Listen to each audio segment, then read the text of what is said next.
And on this Friday morning, it's time again for StoryCorps, the project that takes us across the nation to hear the stories of Americans in their own words.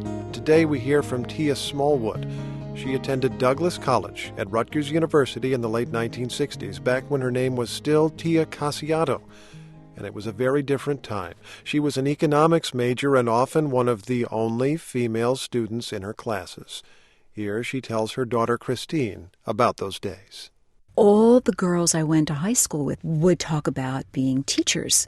And when I went to college, I started to study things that I really loved. And that's when I started taking finance and accounting courses. And this miserable old man, I had him for second year accounting and business law.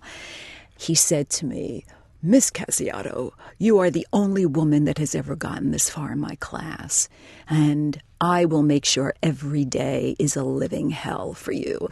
And he used to grade us on our class participation and how we would answer questions. And he said to me at the beginning of every class, "I hope you're prepared, Miss Casiato, because the most difficult question of the period will be yours." And I would smile. I mean, this is how backward the world was. So then you graduated from Douglas, and how many job interviews did you have to go on? I think I wrote 80 letters. I don't know how many jobs I applied to. And when I went in for the first interview, and this is like a vivid memory, I owned one dress. It was shades of red and pink in these big block geometric squares that had short sleeves, and it was a mini dress, and I had tights and heels on.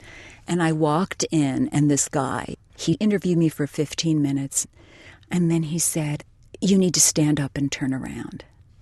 And I said, "What are you talking about?" He said, "Stand up and turn around." And I stood up, and I leaned over his desk, and I said, "I don't need this job this much." And that's when he said, "You're hired." That's the way it was. And I think it's like that today, only it's much more subtle. How hard was it then to work and take care of Stephen and then me later on? I really had this idea that I could do everything 100%. You know, like you can be 100% worker, 100% mother, 100% wife, and you can't. It's impossible. And you have these terrible decisions to make. Do you stay home? Do you work?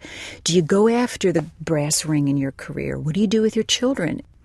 You unconditionally love them, and you would give anything for them. You would give up your life, your career, your home. It's complicated. It's complicated. Tia Smallwood with her daughter Christine at StoryCorps in New York. Their interview will be archived, along with all the others, at the American Folk Life Center at the Library of Congress. And you can subscribe to the StoryCorps podcast at npr.org. Major funding for StoryCorps comes from the Corporation for Public Broadcasting and from Joe and Carol Rich.